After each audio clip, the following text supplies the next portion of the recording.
Será que meu casamento está acabando? Existem 3 sinais de alerta para você identificar qual a direção que teu casamento está tomando. E minha amiga, se você chegou nesse vídeo, é porque de alguma forma esse tema chamou sua atenção. E eu queria te perguntar quantas vezes você parou para analisar o seu casamento? A gente analisa a conta bancária, a gente analisa como é que está o comportamento dos filhos, a gente analisa os indicadores da nossa empresa. E será que a gente tem parado para dar o tempo e a atenção que o nosso casamento merece? Uma das coisas que eu mais ouvi e que eu quase caí nessa cilada é: eu nem sabia que estava quase acabando.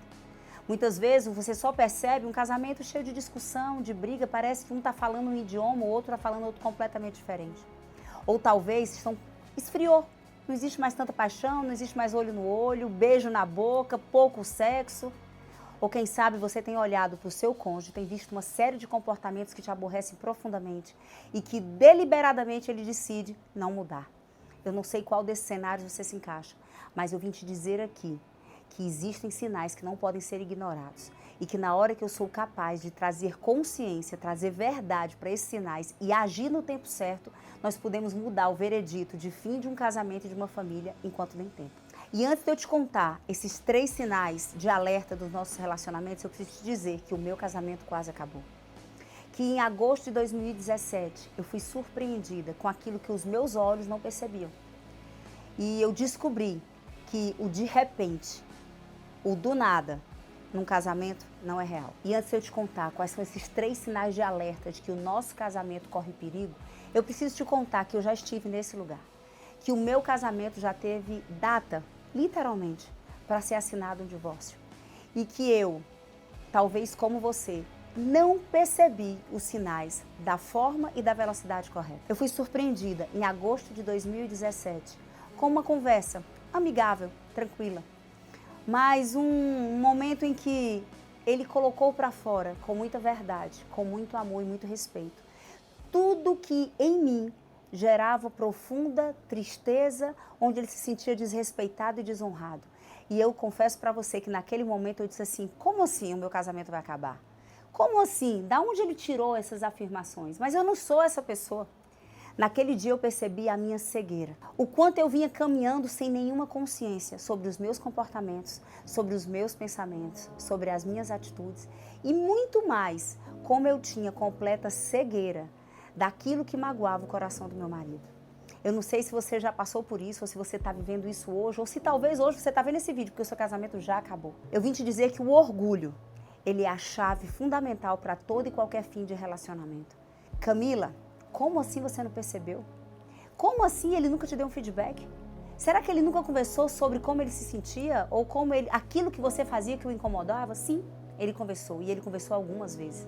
A questão é que a minha forma de olhar para mim, a cegueira que eu tinha sobre a minha verdadeira identidade na época, o valor que eu achava que tinha e que eu não tinha, o orgulho que me convenceu de que eu era uma mulher quase que perfeita, uma mulher irrepreensível, fazia com que toda vida que ele me desse um feedback, toda vida que ele falasse como ele se sentia, toda vida que ele contasse o que ele esperava de mim que eu não estava fazendo, eu respondia com uma estratégia perfeita de arrogância, de prepotência ou de vitimização. Mas de uma estratégia ou de outra, eu sempre voltava para o mesmo lugar. Eu não recebia o feedback. Eu sempre estava na mesma posição, o problema é dele. Ele é que é viciado em reclamar, ele é que é viciado em crítica, ele é que está sempre insatisfeito e não tinha nada a ver comigo. E essa inconsciência, essa falta de humildade, de ouvir o outro e olhar para mim e perguntar o que eu podia fazer diferente, quase levou ao fim do que para mim era inegociável, a minha família. E essa arrogância de eu achar que era uma mulher quase perfeita, eu digo que eu vestia a armadura de Mulher Maravilha e seguia a minha vida. Fazendo muitas coisas na vida profissional, ganhando dinheiro, cuidando do corpo, cuidando de muitas coisas, fazendo muitas coisas, jurando que eu estava sendo uma esposa perfeita, afinal de contas eu cuidava, eu era uma sócia incrível, eu fazia coisas que aos meus olhos pouquíssimas mulheres faziam. E essa arrogância, essa prepotência me cegaram e por muito tempo, e eu precisei chegar quase que no final daquilo que para mim tinha muito valor para poder olhar para tudo que estava acontecendo e pedir socorro.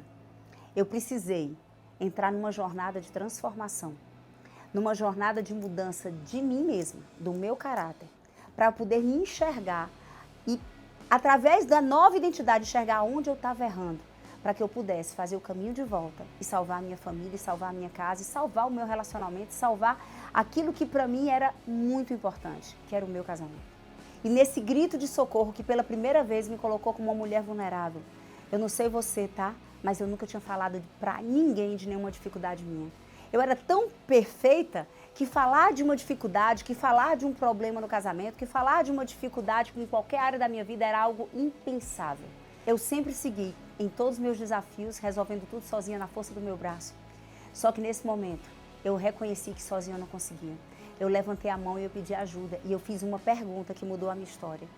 Eu olhei para uma pessoa e disse assim, me ajuda a descobrir que mulher é essa que eu me tornei. Que mulher é essa que está destruindo a casa com as próprias mãos. E que não tem nenhuma clareza do que tem feito. Me ajuda a descobrir que mulher é essa que meu marido tem visto em mim. E que eu não tenho nenhuma consciência sobre ela. E essa pergunta, me ajuda a descobrir que mulher eu tenho me tornado, me levou para um lugar de restaurar o meu casamento. E porque eu saí desse lugar e porque eu entendi qual é o caminho a ser feito, eu tenho, de alguma forma, contribuído com a vida de milhares e milhares de mulheres e homens que resolveram não abrir mão daquilo que para elas era inegociável, que era a sua família, a sua casa, o seu projeto de vida com a pessoa que você ama. E dentro da minha trajetória, na minha jornada, eu descobri em mim 3 comportamentos, que eu também tenho identificado os 3 de uma forma poderosa nas minhas mentoradas. E essa jornada fez eu mapear os 3 piores comportamentos de destruição da sua família, da sua casa, do seu casamento. Então, tá preparada? Tá preparada para mapear e trazer luz, colocar um holofote em quem você tem sido? E ver se esses 3 comportamentos fazem parte da sua vida hoje? Então, anota. E o primeiro sinal de alerta nos nossos relacionamentos é uma comunicação tóxica. Sabe aquela história de não é o que você fala, mas também como você fala? Qual é o semblante do teu rosto? Qual é o tom da tua voz?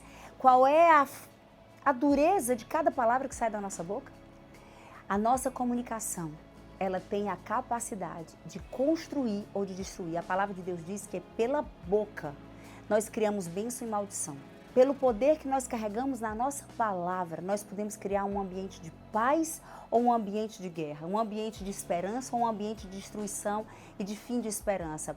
Pela minha boca, pela tua boca, nós podemos criar paz, amor, alegria, paixão, ou pela mesma boca nós geramos acusação, discórdia, confusão, ingratidão e profundas feridas, como se punhais, entrando no coração de quem você ama através da palavra que sai da sua boca. Essa comunicação tóxica, ela tem uma origem, ela chama uma ofensa guardada no teu coração. Sabe o que é que eu descobri na prática, na pele? Eu descobri que toda vida que eu retenho um perdão, que toda vida que eu retenho um sentimento de amargura, de ofensa, que eu guardo, que eu calo. Sabe aquela coisa de assim, não vou falar só para não ter mais confusão? Deixa eu calar, a vida que segue. Aí você vai colocando para debaixo do teu tapete emocional, né? Levanta para o tapete, coloca aqui aquela ofensa, aquela mágoa que você não perdoou, mas que você fez de conta que estava tudo bem, que nada estava dando errado na sua vida, e você guardou no coração.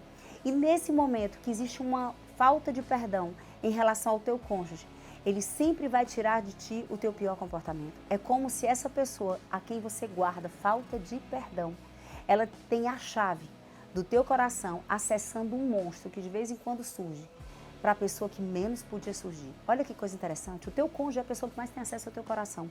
Você é a pessoa que mais tem acesso ao coração dele. E toda vida que as tuas falhas vai amontoando no coração dele ofensas e mágoas e ressentimentos. E toda vida que as falhas dele com você vai amontoando no teu coração ofensas, mágoas e ressentimentos. E nós vamos guardando esses sentimentos negativos. Às vezes do nada, vem uma gotinha d'água e a água escorre no copo, porque o copo já estava transbordando. E aí você não entende porque ele falou algo tão simples e você fez confusão. Você não entende porque que você fez apenas uma pergunta e ele virou uma fera. Tá vivendo isso? Amiga, o coração tá cheio de mágoa e ressentimento. Eu descobri, ao longo dessa história, que porque eu tinha algo no meu coração em relação ao Paulo, que eu achei que estava resolvido, porque eu nunca toquei no assunto, porque eu botei, para debaixo do tapete, porque eu disse vida que segue. E eu descobri que aquela falta de perdão, retida no meu coração há alguns anos, fazia com que ele sempre tirasse de mim uma versão que ninguém mais tirava. Ninguém me irritava como ele me irritava, ninguém me fazia ficar impaciente como ele fazia, ninguém me fazia ficar com raiva como ele fazia. E a chave não tinha nada a ver com ele. Vou te repetir, não tem nada a ver com o teu cônjuge. É um coração que está machucado e no caso o coração é o seu. Camille, qual é a solução para resolver essa comunicação tóxica, essa reação inesperada, onde a minha pior versão eu sempre entrego para a pessoa que eu escolhi viver o resto da vida dela? A chave é vai ter que perdoar, tá? Vai ter que perdoar. Quantas vezes? 70 vezes 7. O mesmo marido, o mesmo marido. E se por acaso, talvez seja na mesma semana, no mesmo dia. E não tem outro caminho. Enquanto eu e você não querer vivermos o perdão como estilo de vida, nós sempre vamos destruir as nossas conexões através de uma comunicação errada. Segundo sinal poderoso, e esse tu coloca um alerta assim bem grande piscando. Cuidado com as tuas narrativas. Camila, você acabou de falar que era a minha comunicação. A comunicação é uma arma verbal. A narrativa é uma arma dos teus pensamentos, que pode ser tangibilizada, materializada através das palavras, ou não. Mas que só porque você pensou te colocou num lugar de destruição. O que é isso, Camila? As narrativas te colocam como vítima, sofredora, onde todos os problemas da tua vida estão na mão de outra pessoa e no caso aqui da nossa pauta estão na mão do teu cônjuge. Então, você olha para ele e diz que você não prospera profissionalmente porque ele não te apoia. Você olha para ele e diz que a tua casa vive em escassez porque ele não é provedor. Você olha para ele e diz que você não segue com seus projetos porque ele te invalida, te critica, porque ele não acredita em você. Você olha para ele e diz que o problema dos teus filhos é a ausência dele. E você sempre tem uma narrativa pronta na tua mente e às vezes verbalizada de que ele é o problema da tua vida.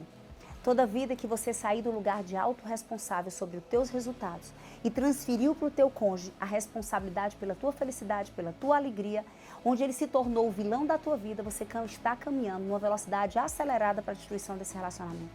Deixa eu te dizer uma coisa, eu tenho um marido que eu mereço, você tem um marido que merece. E as tuas narrativas precisam ser congruentes com essa posição de autorresponsabilidade. Porque quando eu passo para o outro a bola dos meus resultados, eu entrei numa cadeira de vítima. Ou eu sou a vítima, ou eu sou a vilã, que eu estou sempre maltratando porque eu estou sempre muito certa. E eu vim te dizer que a forma como você justifica os teus erros, as tuas falhas ou os comportamentos dele que não são do jeito que você queria, tem te colocado no lugar de erro. Sabe por que você sabota o seu casamento? Porque as narrativas estão erradas. Sabe por que você olha para o seu marido com impaciência? Porque as narrativas estão erradas. Sabe por que você olha para ele com desesperança? Porque as tuas narrativas estão erradas. Camila, exemplo de narrativa, você diz assim, não, eu vou ser uma mulher sábia que vai calar. E aí ele faz alguma coisa e você quer falar e você diz, não, você sabe, mas você até cala a sua boca. Mas o teu diálogo diz, não tem jeito.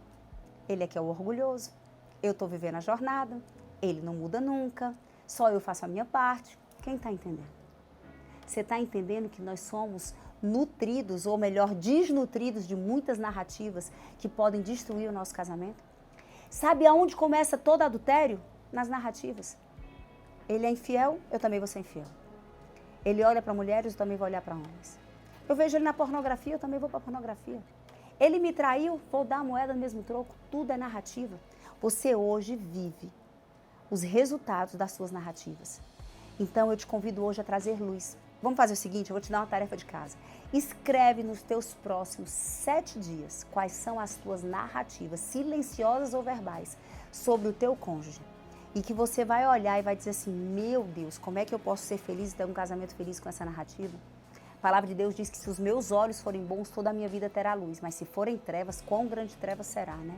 E aí não tem como eu ter uma narrativa, um diálogo interno de vítima, de alguém que é injustiçada, de um marido que faz tudo errado.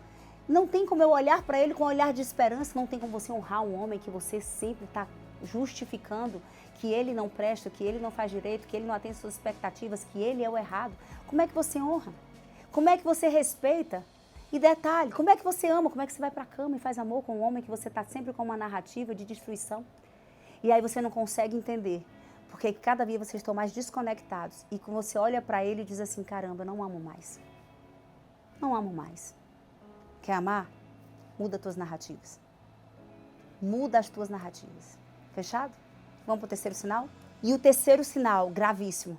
é quando você já desistiu. Não, Camila, eu não desisti. Eu ainda estou dentro de casa. Eu estou casada. Olha a minha aliança. Eu estou buscando ajuda. Estou aqui no YouTube procurando informação sobre isso. Mas se no teu coração você já desistiu, você está caminhando aceleradamente para o fim. Como assim, Camila? Hein? Quantas vezes nós desistimos teoricamente permanecendo? Não entendi. Quantas vezes você desistiu de ter um casamento feliz, de respeito, de honra, e você tem tentado se encaixar num casamento cheio de feridas? Onde você vem se conformando com a falta de carinho, se conformando com a falta de sexo, se conformando com a falta de honra, se conformando com a falta de fidelidade, e você vem se encaixando. Sabe quando a gente pega, vou pegar essa tampa aqui, um círculo, sabe quando você pega um quadrado e tenta encaixar dentro de um círculo? É isso. Quando a gente desiste, é assim, ó, o meu casamento vai ficar assim, redondinho, perfeito, mas ele tá cheio de pontas e feridas, eu tô tentando encaixar ele aonde não cabe. E aí você começa a negociar alguns valores, você começa a abrir mão de alguns sonhos. Você sonha, Camila? Como assim? Faz muito tempo que eu não sonho. Pois é. Quando nós estamos emocionalmente num lugar de desistência, nós entramos num lugar de acomodação e esse lugar é cruel e perigoso. E sem dúvida, ele é o maior sabotador do teu casamento. Eu sempre tenho que falar da palavra de Deus, né? Porque ela é perfeita, ela é pronta. A palavra de Deus diz assim, não vos conformeis. Não vos conformeis. Não vos amoldeis com esse tempo, mas sejais transformados pela renovação da vossa mente. Mente é conhecimento, é entendimento, é a forma de olhar para as coisas que acontecem. E o meu convite para você nesse terceiro sinal é, perceba todos os sinais de desistência. Perceba onde você vinha negociando os seus valores, abrindo mão dos seus valores, só para empurrar com a barriga o teu casamento. Perceba onde você vem se encaixando, mesmo que infeliz, sem sonhos, num lugar que não está redondinho como tinha que estar. Não estou mandando você para a desistência, estou mandando dizer que chega de desistir fazendo de conta que está no jogo ainda. Camille, como é que eu me posiciono para vencer a desistência dentro do meu casamento? Agindo. Simples assim. Está na hora de você agir. O que fez com que o meu casamento de 2017 até hoje fosse completamente transformado e, por que não dizer, restaurado, e hoje nós vivemos o melhor tempo do nosso casamento, é um casamento de verdade, é um casamento que tem dias maus, é um casamento que tem desafios, são duas pessoas diferentes buscando viver a mesma visão e o mesmo propósito, mas nós não somos mais fraturados e não estamos mais sob a ameaça do fim, como nós estávamos em 2017. E a grande diferença foi porque eu me posicionei para não mais me acomodar e viver uma jornada de transformação, primeiro de mim mesma, do meu caráter. Segundo, entender que ninguém muda ninguém. E que a minha jornada de transformação ia fazer também que o meu cônjuge entrasse no caminho de transformação. E é isso que nós temos vivido. Eu vim te dizer aqui, minha amiga ou meu amigo que está vendo esse vídeo, a jornada começa em você. Eu e você somos os únicos responsáveis pelo resultado do nosso casamento daqui para frente. E é o não se conformar, é o tentar não se encaixar nas coisas ruins, como se isso fosse a única coisa que Deus tem para você. Você não tem que se encaixar nas coisas que estão ruins, você tem que não se conformar e dizer o que é que eu preciso fazer de diferente a partir de agora. E lembrando, não é ir lá e acusar, não é ir lá e cobrar, não é ir lá e esfregar na cara dele tudo que está ruim. Não é, ainda não. Um dia, quando você tiver vencido sua jornada e tivesse transformado num homem e numa mulher, com uma atitude emocional, com as narrativas certas, com as palavras certas, honrando, respeitando, se submetendo, no caso das mulheres, aí a gente conquista um pouquinho de autoridade para exortar. Mas enquanto isso, viva a sua jornada. Entre no lugar de transformação. Se fortaleça numa identidade de uma mulher sábia, de um homem que decidiu salvar a sua família. E eu tenho certeza que é questão de pouco tempo. Você vai estar vindo aqui compartilhar a melhor fase do seu casamento até então. E olha que coisa interessante, a neurociência comportamental, ela comprovou que os nossos relacionamentos, o meu e o seu, eles entram num estado de falência quando um dos dois ou os dois, eles ligam o botãozinho da desistência emocional. Eles entram num lugar de narrativa dizendo assim, vou parar de me esforçar para que algo novo aconteça. E esse lugar de desistência emocional, ele é fatídico e ele leva para a morte. E minha amiga, meu amigo, depois dessa jornada que já duram 9 anos, existe uma coisa que eu posso te dizer com autoridade. Ei, ainda dá tempo de fazer uma nova história. Existe esperança para a sua vida. Existe esperança para você, para o seu casamento, para a sua família. Mas lembra, a mudança precisa começar em você. Que você seja a pessoa que se posiciona para reescrever essa história. Então que você seja, de verdade, a coluna que diz assim, desse lugar, eu não saio até eu viver o que Deus preparou de melhor para esse casamento. E eu quero te dizer que eu me coloco aqui à sua disposição para contribuir com essa sua jornada de reconstrução. O primeiro passo, você já sabe, é a consciência. É a verdade nua e crua sobre quem você vem sendo até aqui nesse relacionamento. E é por isso que eu gravei esse vídeo para você iniciar uma jornada poderosa de transformação. E por falar em jornada, posso te fazer um convite muito especial para você que é mulher, ou para você que é um homem, que tem muitas mulheres que você ama na sua vida, sua mãe, suas filhas, sua esposa, sua irmã, sócia. A Conferência de Mulheres Plenitude, ela foi uma direção do céu. E ela já aconteceu 2 vezes no Ginásio Ibirapuera, em São Paulo, com 10 mil mulheres presenciais, mais 15 mil mulheres ao redor do mundo espalhadas, vivendo um romper na sua identidade, fortalecendo o seu espírito, sarando a sua alma, a raiz no seu coração, aquilo que tem impedido delas entregarem para os seus cônjuges, para as suas famílias, para elas mesmas e para o mundo a sua melhor versão. Uma versão que cresce, uma versão que edifica, uma versão que produz graça na vida de outras pessoas e fortalecendo também o teu corpo para que a gente possa experimentar essa plenitude.